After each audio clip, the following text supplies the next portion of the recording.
को थोड़ा चिकित्सा का ज्ञान दो। हमारे देश में अब मुझे ये समझ में आने लगा है कि किसी भी भारतीय नागरिक को चिकित्सा सुविधा की जरूरत नहीं है, चिकित्सकीय ज्ञान की जरूरत है। हेल्थ फैसिलिटीज नहीं चाहिए, नॉलेज चाहिए। नॉलेज की बहुत कमी और इतनी कमी है कि पढ़े लिखे लोग उससे ज्यादा पीड़ित हैं। छोटी छोटी बातें नहीं जानते। पानी को उबाल के पीना ये इतनी छोटी सी बात है, लेकिन आज के समय की बीमारियों में सबसे इफेक्टिव है, खासकर 3 महीने की ये जो। तो आप उनको बता दो भैया पानी उबाल के पियो, उबाल के पानी पीने से क्या होता है वो समझा दो उनको, 10 मिनट में समझ में आ जाए। फिर उनसे कहो कि खाना खाते हो तो कुछ ये खाओ ये मत खाओ, क्योंकि दिनचर्या ऋतुचर्या जो आयुर्वेद की है ना वो जरूर सीख लो। दिनचर्या और ऋतुचर्या जरूर सीखो, आयुर्वेद की बहुत आवश्यक है। और आपको मैं एक किताब का नाम बोल के जाता हूं, इसको पढ़ो। भगवत गीता जैसे पढ़ी जाती है, रामचरितमानस जैसे पढ़ी जाती है, उस किताब का नाम है अष्टांग हृदय। इसका एक दूसरा नाम भी है अष्टांग संग्रह, पुराना नाम अष्टांग हृदय। ये किताब का जो स्वस्थ व्रत है ना, वो ऐसे पढ़ो जैसे आप धार्मिक पुस्तक पढ़ते हो, और उसको बार बार पढ़ो तो याद हो जाएगा, कंठस्थ हो जाएगा। उसमें 2000 सूत्र हैं। ये सूत्र लोगों को बताना शुरू कर दो। छोटे छोटे सूत्र हैं, जैसे खाना खाने के बाद पानी मत पियो, स्वस्थ रहना है जिंदगी भर तो खाने के 1 घंटे के बाद पानी पियो। क्यों नहीं पिए वो आप सब जानते हो, सरल भाषा में उनको समझा दो। फिर उनको बोलो पानी पियो तो घूंट भर भर के पियो, सिप करके पियो, ताकि ज्यादा लार शरीर में जाए, वात पित्त कफ तीनों संतुलित रहे। ठंडा पानी कभी मत पियो।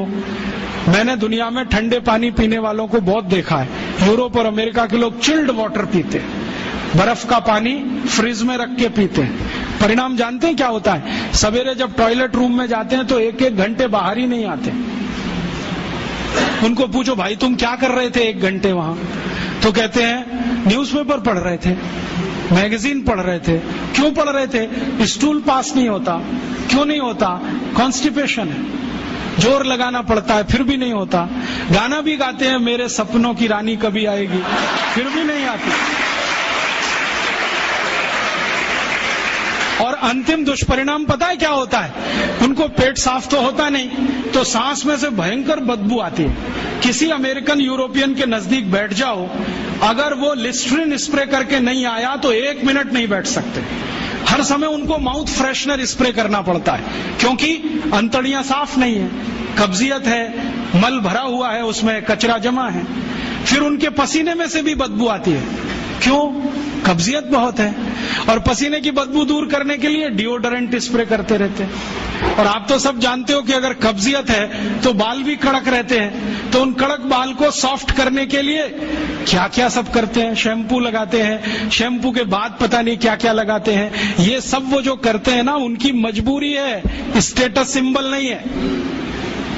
इसको अपने दिमाग से निकाल दो कि ये कोई स्टेटस सिंबल है। तो सरल भाषा में समझाओ, ठंडा पानी पीने से ये होता है, मत पियो, समझ जाएंगे। फिर उनको बोलो सवेरे उठो तो सबसे पहले पानी पियो। फिर उनसे बोलो खाना खाओ तो बैठ के खाओ, कभी भी खाना खाओ तो पूर्व दिशा में मुंह करके खाओ, सो तो पूर्व दिशा में। ये अष्टांग हृदय में इतने अद्भुत छोटे छोटी बातें हैं तो संस्कृत में है, लेकिन अब तो उसका हिंदी भी आने लगा है। तो हिंदी ले लो, हिंदी वर्जन ले लो, इसको पढ़ो, बार बार पढ़ो, और ये जाके गांव में सबको बताओ। फिर उनको कहो देखो ये तो है स्वस्थ रहने के लिए, अब तुम बीमार पड़ो तो बताओ तुम्हारी बीमारी क्या है। ये बीमारी है तो ये दवा है, ये बीमारी है तो ये दवा है। और मेरा आपसे एक निवेदन जरूर है कि अगर आप होम्योपैथी से भी इलाज करो तो उसकी मूल दवा जरूर बता दो। उनको ये ग्रीक और रोमन नाम में मत फंसाओ। आप कहोगे जी मैं तो ऑसिमम दे रहा हूं, ये उनको कहो ये तो तुलसी का रस है भैया, तुम्हारे घर में फूलों से बनी हुई है, आसानी से मिलती है, जयपुर में मिलती है, दिल्ली में मिलती है। भंडारी वालों को अक्सर ऑर्डर दे के रखो, हमको इतनी भेजो। उनको जो पता चल गया कि आप प्रचार के लिए कर रहे हो तो मुफ्त में भी दे देंगे आपको। तो इस तरह से आप गांव गांव जाओ, छोटे छोटे शिविर लगाओ, गांव वालों को इकट्ठा करो।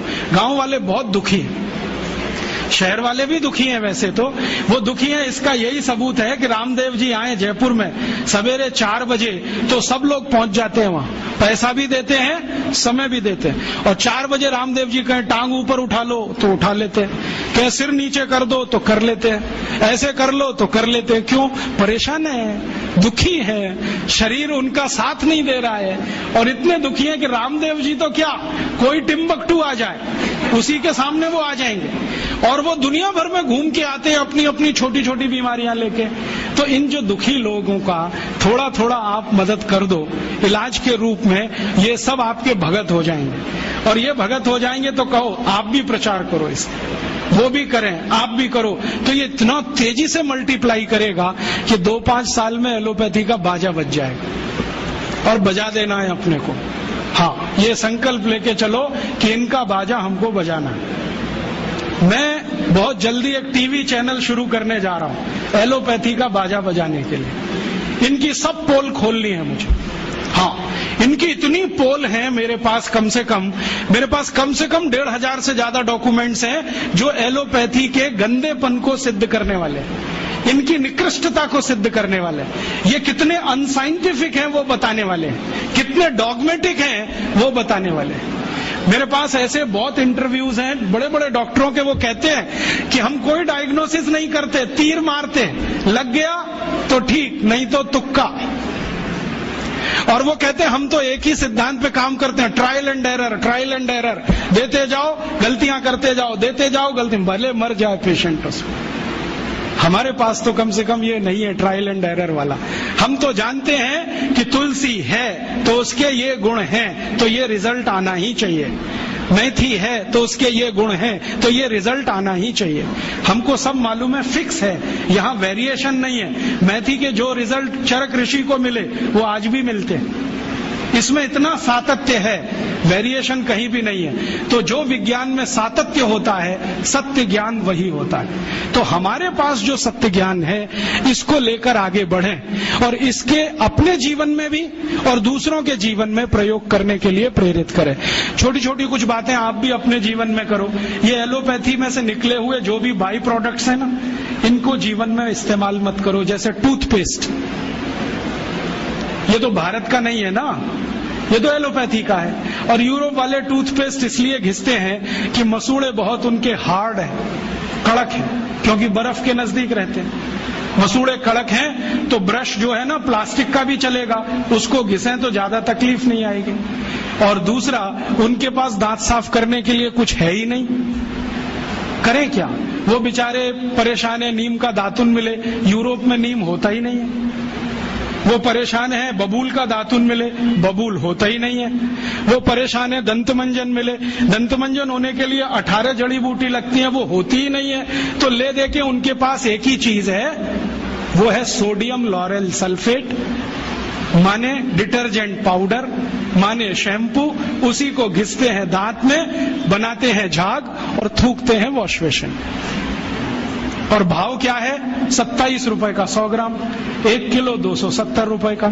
हम कैसे पागल लोग हैं। 150 रुपए किलो गाय का घी रोटी पे लगा के खाओ, 270 रुपए किलो का कॉलगेट दांत पे रगड़ के वॉश बेसिन में थूको और कहो कि हम बहुत स्मार्ट हैं। तो मैं कहता हूं और स्मार्ट बनो। तो पूछते हैं करें क्या? मैं बोलता हूं ये 270 रुपए किलो का इतना महंगा कॉलगेट है, थूकते क्यों हो?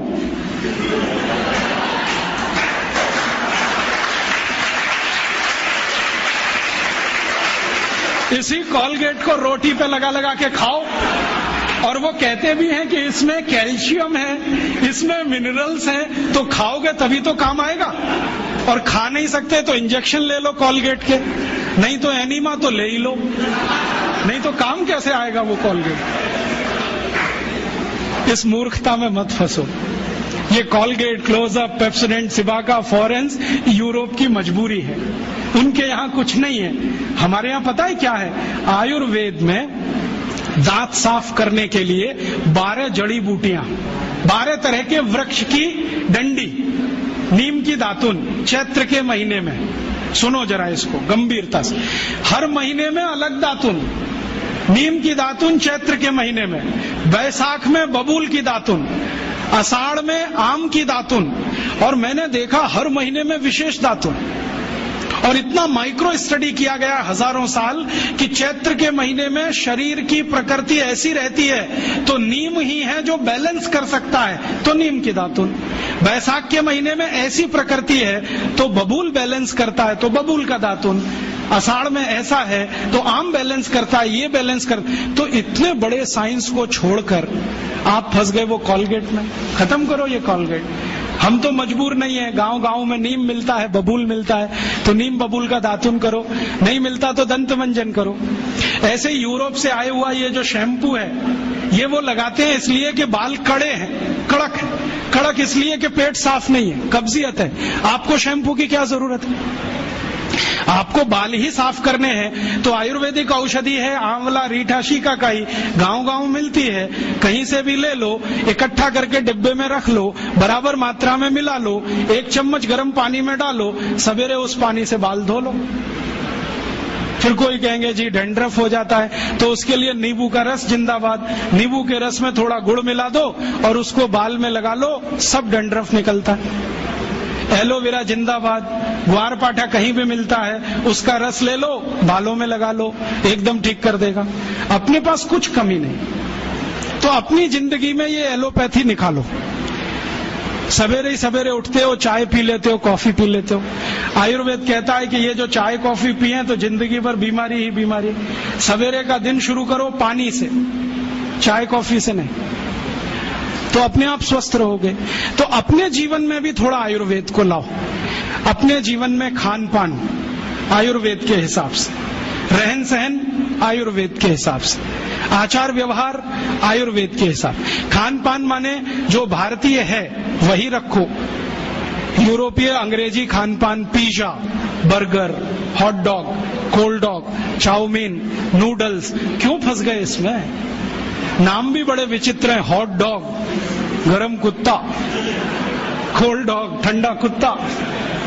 चाउमीन का क्या मतलब आप नहीं जानते, तो क्यों खा रहे हो? अपने यहाँ बहुत कुछ है खाने पीने के लिए।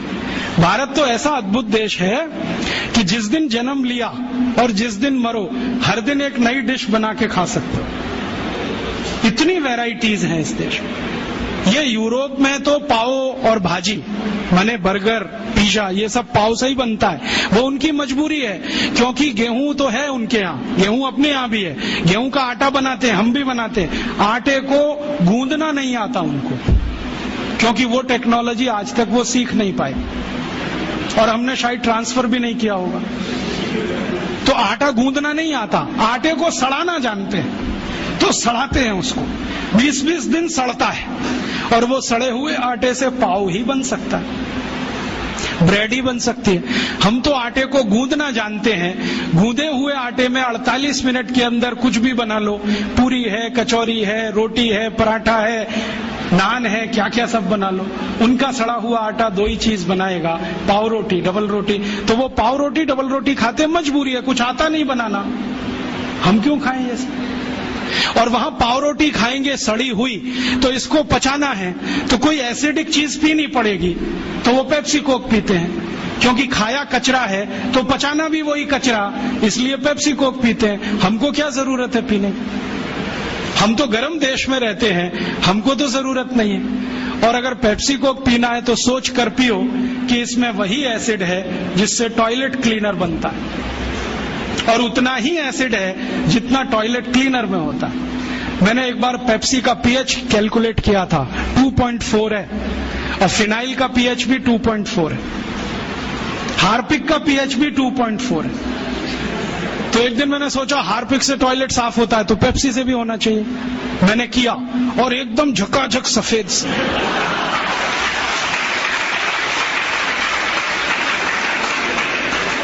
उस दिन से मैंने बोलना शुरू किया, ठंडा मतलब टॉयलेट क्लीनर। और हम पीते हैं, अकेले नहीं, घर में आने वाले मेहमान को भी पिलाते। हाँ, एक तरफ कहते हैं अतिथि देवता होता है, देवताओं को इस हंडा साफ करने का पानी पिलाते हैं। ये पीने की चीज नहीं है। और अब तो आपको मालूम है ना, पेप्सी कोक में जहर भी है, DDT, बेंजीन हेक्साक्लोराइड, क्लोरोपाइरीफॉस, ये सब पेस्टिसाइड्स। और जो वैज्ञानिक इस पर रिसर्च करते हैं ना, वो कहते हैं कि 7 साल पेप्सी पियो तो अंतड़ियों में कैंसर हो जाएगा, 5 साल पियो तो नपुंसकता आ जाएगी। वैज्ञानिक तो बोलते हैं कि 1 इंजेक्शन पेप्सी ब्लड में लगाओ तो हृदय घात की संभावना पैदा हो जाए। कई वैज्ञानिकों ने यह सिद्ध किया है कि गर्भवती मां अगर कोका कोला पी ले तो गर्भ में बच्चा विकलांग पैदा हो। आंख में पेप्सी कोक डाल दिया तो आंखों की रोशनी चली जाए, दांत डाल दिया तो दांत गायब हो जाता है। अभी ये कोई पीने की चीज? मत पियो। अपने पास बहुत कुछ है पीने के लिए, संतरे का रस, मौसमी का रस, नींबू की शिकंजी, नारियल का पानी, दही की लस्सी, गाय का दूध, कुछ नहीं मिले तो घड़े का पानी। तो ये अमेरिका और यूरोप से जो कुछ आया ये हमारी जिंदगी में रहे जरूरी नहीं है। डिओडोरेंट इस्तेमाल मत करो, वो क्यों करते हैं मैंने बताया, पसीने की बदबू आती है, आपको क्यों आनी चाहिए? और अगर आती है तो पेट ठीक करो, स्प्रे करने से कुछ नहीं होगा। मुंह में लिस्ट्रीन वो स्प्रे करते हैं, पेट साफ नहीं है, आप अपनी कब्जियत ठीक करो। तो उनकी नकल मत करो, क्योंकि वो एक खास तरह की व्यवस्था में रहते हैं, हम दूसरे तरह की व्यवस्था में रहते हैं। ध्यान रखो, वो बहुत ठंड को झेलते हैं, हम इतनी ठंड नहीं झेलते। इसलिए वो चाय कॉफी पिए, उनका ब्लड प्रेशर बढ़ा रहे वो चलेगा, आपका थोड़ा भी बढ़ गया तकलीफ करेगी। तो अपनी जिंदगी में जो आयुर्वेद से आया, जो भारतीय विद्याओं ने सिखाया, वही अपने जीवन में लाओ और जीवन का एक सूत्र बनाओ। भारतीय बने और भारतीय चीजों का ही उपयोग करें। भारतीय भाषा, भारतीय भूषा, भारतीय भोजन, भारतीय भजन और भारतीय भेषज, ये 5 चीजों का इस्तेमाल करो। भोजन मैंने बता ही दिया। भूषा आप जानते हो, अपनी भारत की भूषा और इंग्लैंड जमीन आसमान का अंतर है। वो ठंड वाले जगह रहते हैं, टाई सूट पहनना उनके लिए मजबूरी है, हमको टाई सूट पहनने की कोई मजबूरी। अगर 50 डिग्री तापमान में हम सूट और पैंट और टाई पहन के घूमें तो मूर्खों के मूर्ख ही दिखेंगे। बहुत लोगों को मैंने देखा है, शादी करने जाते हैं, घोड़े पे चढ़ते हैं, टाई और 3 पीस सूट पहन के बैठते हैं। जून के महीने में भयंकर गर्मी, सुपर इडियट बन के जाते हैं। और उनको पूछो भाई ये क्यों कर रहे हो, तो कहते हैं आज तो कर लेने दो, शादी का दिन है, मैंने आज ही सुपर इडियोसिटी दिखानी है आपको शादी के दिन। ये मत करो आप। उनकी भूषा नहीं है, हमारे काम की नहीं है, उनकी भाषा भी हमारे काम की नहीं है। उनकी भाषा में बहुत सारे शब्द ऐसे हैं जो आप बिना जाने इस्तेमाल मत करो। जैसे कई बार मैं कई लोगों के घर में जाता हूं, अधकचरे लोग पता है कैसी बात करते हैं, oh Rajiv Dixit, she is my missus. तो मैं पूछता हूं really she is your missus? क्योंकि यूरोप में मिसेज का अर्थ जानते हैं, धर्म पत्नी को छोड़कर कोई भी महिला वो मिसेज होती है, क्योंकि वहां शादी करने की परंपरा नहीं है। 70% लोग बिना शादी के रहते हैं। ऐसे ही वो मिस्टर बात करते हैं, हम क्यों करें? वो आंटी अंकल बोलते हैं क्योंकि उनके यहाँ कोई रिलेशनशिप नहीं है, परिवार नहीं है, तो परिवार संस्था के कारण संबंध नहीं है। हमारे यहाँ चाचा है, चाची है, मामा है, मामी है, मौसा है, मौसी है। भारतीय भाषा में थोड़ी दम ज्यादा है, इसका ही जीवन में है। तो भारत की भाषा, भारत की भूषा, भारत का भोजन, भारत का भजन, भजन माने संगीत, भारतीय संगीत। ये रॉक और पॉप इसमें मत फंसो, ना तो कर्ण प्रिय है ना शरीर के स्वास्थ्य के लिए अच्छा है। भारतीय संगीत इतना स्लो, इतना मधुर कि आपको म्यूजिक से ही बहुत सारी बीमारियां ठीक हो जाए। आपको मालूम है कभी म्यूजिक थेरेपी रहा है इस देश में, तो वो तो इतनी ऊंचाई वाला है। तो भारतीय भजन और भारतीय भेषज माने औषधि, जितना बने उतना जीवन में आप करो, दूसरों को करने के लिए प्रेरित करो। तो एक दिन ये विदेशी विद्या चली जाएगी, और ये गई तो फिर इस देश को निरोगी रखना, निरापद रखना आसान हो जाएगा।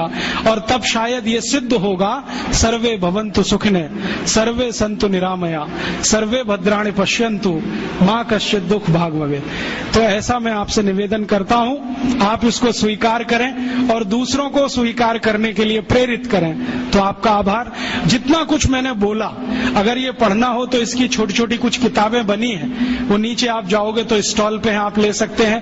सीडी बनी है, वो ले सकते हैं। सीडी और किताबों पर मेरा कोई कॉपीराइट नहीं है, सबको कॉपी करने का कंप्लीट राइट है। क्योंकि भारतीय विद्याओं पर कॉपीराइट नहीं होता। ज्ञान मेरा नहीं है, सबका है। मैंने लिया, आपको दिया, आप किसी और को दो, ये है भारतीयता। यूरोप में होता ज्ञान को पकड़ के रखो, बेचो इसको भी। हम बेचने में नहीं मानते।